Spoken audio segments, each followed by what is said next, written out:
Shalom saudara yang terkasih dalam Tuhan, kita akhirnya sampai kepada episode yang terakhir. Dan ini merupakan sukacita saya bisa menyelesaikan episode ini dengan baik ya. Yaitu episode yang keempat tentang perjanjian baru di mana Allah memberikan hati yang baru. Coba kita lihat seperti apa. Saya punya sebuah film yang luar biasa yang menjadi inspiration behind the skin. Itu adalah tentang kisah tentang seorang wanita. She's possessed. There are demons in her. Can you help her, Master? Can you cast them out? Leave her be. Ini adalah seorang wanita Please. yang dikatakan Let her be, dia please. Don't be afraid. mengalami We're here to help you. kerasukan dan akhirnya ditolong oleh Tuhan Yesus ya. Jadi mereka membuat film ini berdasarkan penelitian yang You've heard the commandment. sangat Don't commit adultery. mendalam. But I say a man who Ketika lusts Yesus for another mengajar woman tentang has already committed adultery in his heart. orang yang It's been said, bersinah, whoever wishes to part with his wife must serve her kalau with a seorang divorce yang ring. sudah bercerai kemudian I dia say, kawin orang a maka man who dia akan divorces his bersinah wife dengan orang. forces her to commit adultery. Jadi perceraian itu merupakan bagian daripada persinahan ya, di dalam konteks Tuhan Yesus saat itu. Nah ini ada seorang wanita yang ditemukan dia kerasukan beberapa roh jahat ya, dikatakan Alkitab seperti itu. Dan akhirnya dia masuk dalam kumpulan Yesus dan murid-muridnya, seorang wanita.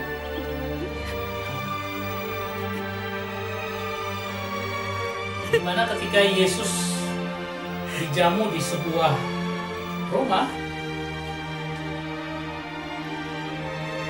wanita ini datang dan bersujud di kaki Yesus.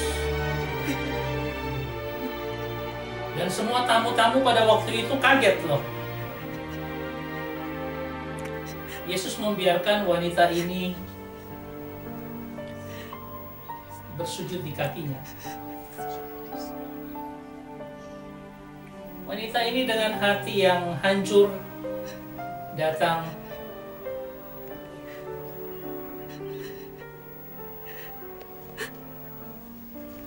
dan air matanya mengenai kaki Yesus.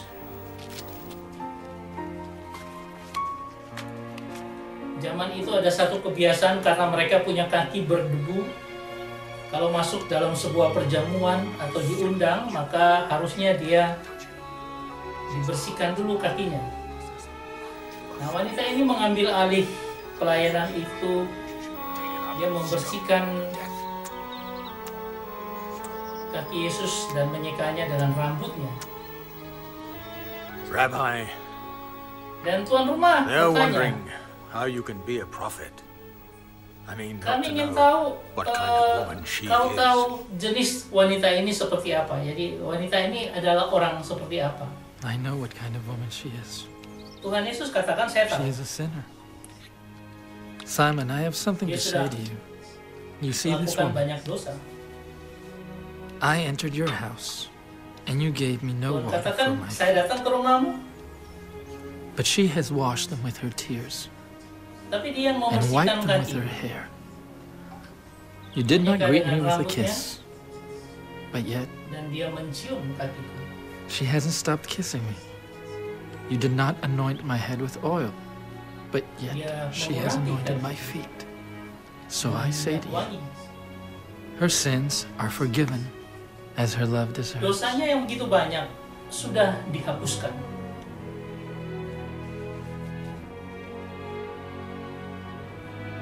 Dan wanita ini ketika itu terjadi ada sesuatu yang Your faith masuk has dalam saved. dirinya. Kasih Tuhan yang You are begitu forgiven. besar ketika Tuhan For you have menghapus loved akan so much. dosa-dosanya. Karena dikatakan dia ini wanita yang berdosa.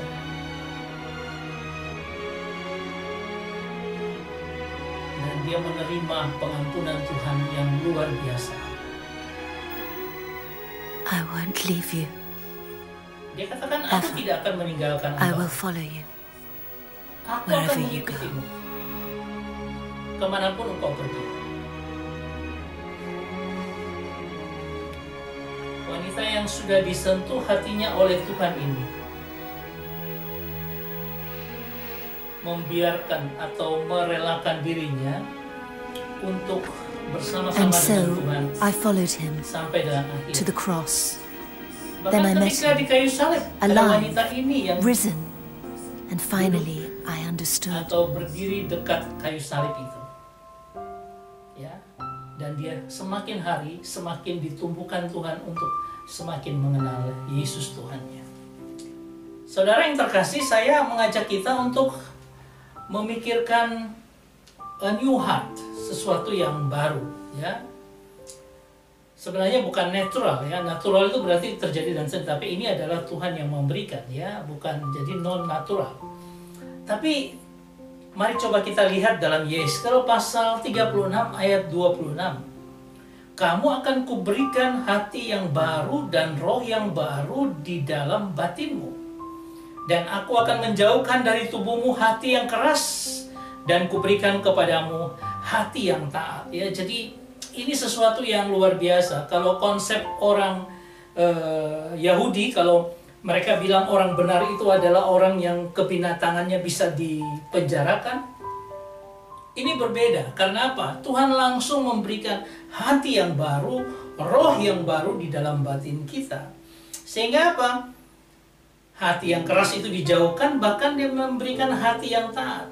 Kita bisa melaksanakan firman Tuhan dengan sukacita, dengan kemerdekaan mutlak, bisa melaksanakan semua yang Tuhan perintahkan adalah karena hati yang baru ini. Ayat 27. Rohku akan kuberikan diam di dalam batinmu dan aku akan membuat kamu hidup menurut segala ketetapanku. Ini yang tidak pernah dialami oleh orang Israel. Mereka melakukan firman itu sesuai dengan kekuatan mereka. Ya, dan dikatakan lagi, dan tetap berpegang pada peraturan-peraturanku dan melakukannya. Bayangkan, bukan hanya bisa melakukan, bahkan tetap terus melakukan akan peraturan-peraturan dan melakukannya dalam kehidupan kita. Pegang dan melakukannya. Ini sesuatu yang luar biasa, karena tanpa perjanjian yang baru ini, kita adalah orang-orang berdosa dan punya sikap kecenderungan hidup yang berdosa. Kita akan melakukan semua dosa-dosa itu. Ya, karena kita sudah diikat, kita sudah mengalami total depravity, kejatuhan yang total, sehingga tidak ada yang benar lagi dalam hidup kita.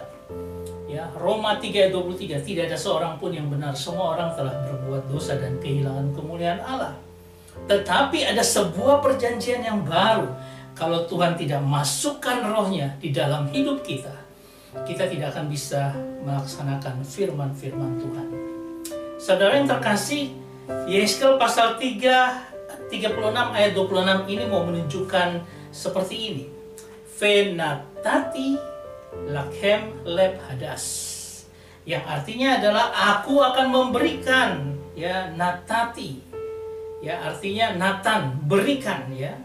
Dan dia katakan Lakhem padamu hati, sebuah hati, ya, sebuah hati yang hadas, hati yang baru, yang sama sekali baru.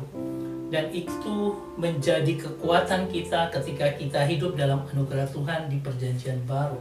I will give you a new heart, sesuatu hati yang baru, ya, yang mana hati itu bisa memegang akan firman Tuhan, melakukannya.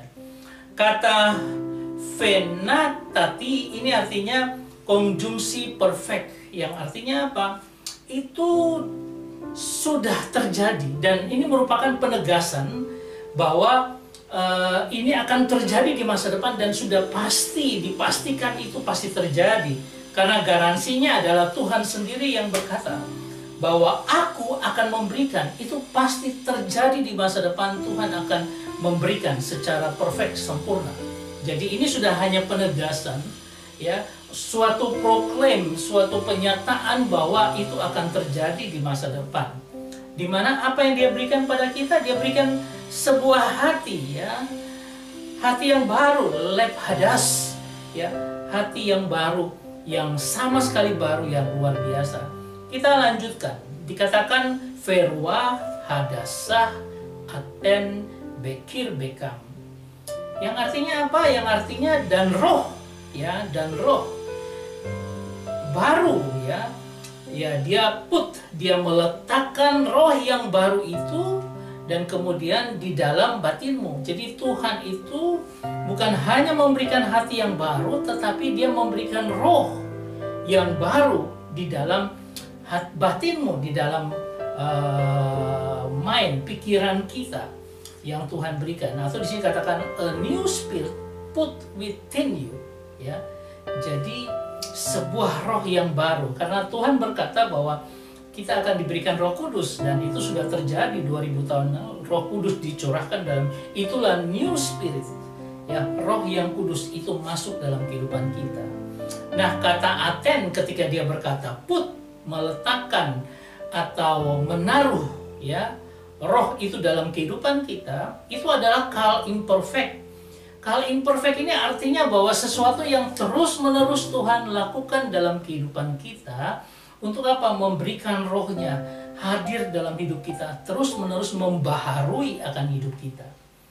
Ya, jadi ketika kita belajar firman Tuhan, Roh Kudus itu datang menerangi hati kita, kita dicerahkan lagi. Kemudian lagi Roh yang Kudus itu berperan lagi mencerahkan kita. Sehingga apa? Sehingga yang kita akan lakukan itu adalah sesuai dengan kehendaknya dalam kehidupan kita.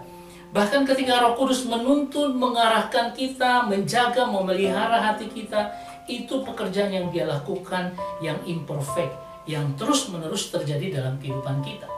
Tetapi ketika dia memberikan, menganugerahkan hati itu terjadi perfect di masa depan. Sesuatu yang akan terjadi dan kita sudah rasakan, kita sudah terjadi ketika Roh Kudus masuk dan hadir dalam hidup kita. Dan dia terus, ya, ini bicara tentang sanctification, pengudusan yang terus-menerus, progressing sanctification, progress yang berkembang terus-menerus kita dengan Roh Kudus hadir dalam hidup itu terus-menerus untuk dikuduskan supaya kita menjadi orang-orang kudus. Ya, ini yang luar biasa. Nah, ketika kita bicara di dalam pertama Korintus pasal 5 ayat 2 Korintus, Ini 2 Korintus pasal 5 ayat 17. Jadi siapa yang di dalam Kristus, ia adalah ciptaan baru, yang lama sudah berlalu, sesungguhnya yang baru sudah datang. Kata-kata ini menunjukkan bahwa ada sesuatu yang baru. Apa yang baru? Hati yang baru, dan kemudian spirit yang terus diberikan kepada kita. Ya, spirit yang baru, Roh Kudus yang hadir dalam kehidupan kita. Sehingga apa? Kita menjadi ciptaan yang baru, sesuatu yang sama sekali baru, yang luar biasa, yang tidak pernah terjadi sebelumnya, bahwa Allah menjadikan kita adalah umatnya ketika kita dimampukan untuk apa? Untuk bisa melakukan firman Tuhan dalam kehidupan kita. Nah, coba kita lihat dalam frasa dalam bahasa Yunani, ya. Dikatakan hoste eitis en Christo kaine kritis, ya. Jadi ini yang disebut dengan therefore. Dengan itu, jikalau seorang itu di dalam Kristus, maka ia adalah new creation, ciptaan yang baru, ya. Jadi siapa yang di dalam Kristus adalah ciptaan yang baru, itu yang dikatakan. Nah, ini mau menunjukkan kepada kita apa itu kainos, ya, atau kaine tadi. Nah, kainos itu adalah sesuatu yang baru. Seperti apa pengertiannya? Pertama, properly new in quality, innovation, ya, artinya secara tepat ini merupakan sesuatu yang punya kualitas yang baru, yang belum ada sebelumnya. Secara kualitas ini baru sama sekali. Bukan semacam apa, kita punya mobil kebeset dan sebagainya, kemudian dimasuk atau apa penyet dan sebagainya dimasuk dalam ketok magic dan kemudian dibuat sepertinya baru. Itu berarti merubah dari yang lama dipermak supaya jadi seperti baru. Bukan itu.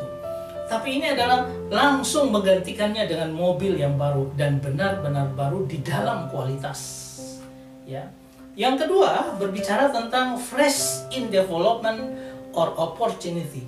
Artinya ini baru di dalam apa? Dia bisa develop, bisa mengembang, bisa mempunyai peluang yang luar biasa ke depan, di mana hati yang baru ini terus akan kita bangun untuk membangun spiritualitas kita untuk menjadi hati yang luar biasa di hadapan Tuhan dan berkenan pada Tuhan. Ketika kita terus-menerus mengarahkan hati kita kepada Kristus, fokus pada Kristus, dan kita akan menjadi serupa dengan Kristus, itu yang membawa sesuatu yang dimulai dengan hati yang baru ini sampai kepada serupa dengan Kristus. Mulai dari hati yang baru ini, ya, sehingga dia punya development, dia punya perkembangan yang luar biasa, dia punya opportunity, dia mempunyai peluang yang luar biasa untuk menjadikan hati yang awalnya baru sama sekali, kemudian sampai berkembang menjadi serupa dengan Kristus. Yang ketiga adalah not found exactly like this before. Tidak ada yang ditemukan sebelumnya yang punya keberadaan seperti ini sebelumnya. Jadi ini bukan sesuatu hati yang pernah terjadi di masa lampau. Nah, ini hati yang baru, sebuah perjanjian yang baru dengan hati yang baru yang Tuhan berikan. Itu memberikan dampak yang sangat luar biasa bagi kita. Never use it maupun unuse it. Jadi tidak pernah dipergunakan dan belum pernah sama sekali dipakai.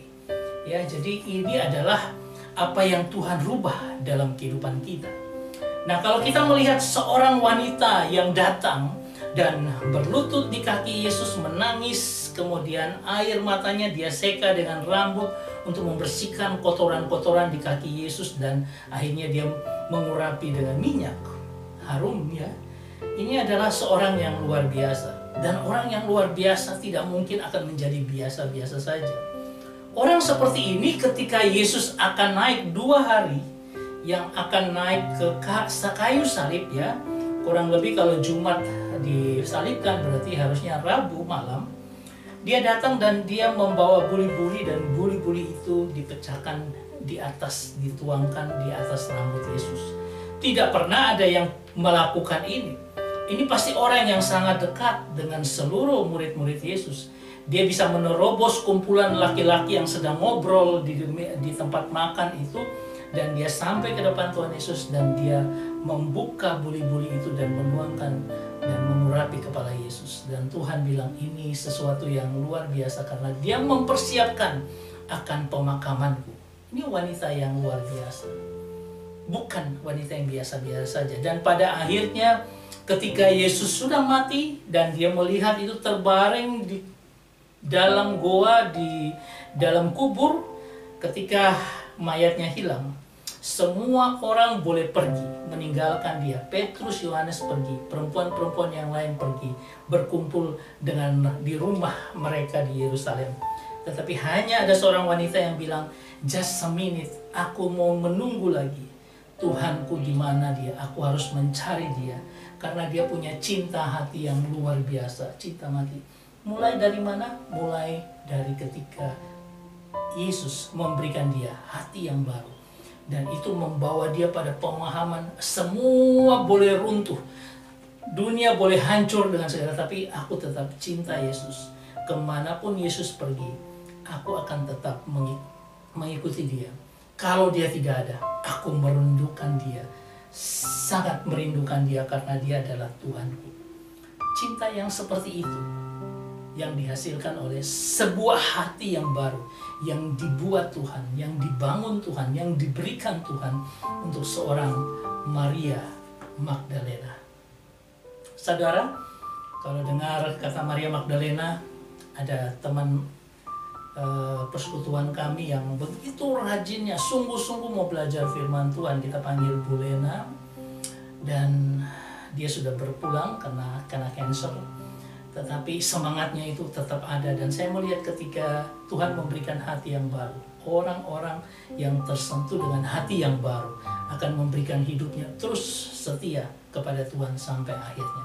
Saya berharap ini membingkai kita untuk menyerahkan hidup kita sepenuhnya kepada Tuhan, membangun relasi yang luar biasa dengan Tuhan. Seperti ini kita bisa dapat gambarkan bahwa kualitas hati yang Tuhan berikan itu kualitas yang luar biasa, yang memungkinkan kita punya peluang sampai menjadi seperti Kristus. Ya, hidup kita harus seperti Kristus. Tidak usah khawatir. itu pasti akan Tuhan berikan dalam hidup kita, asal kita mau taat.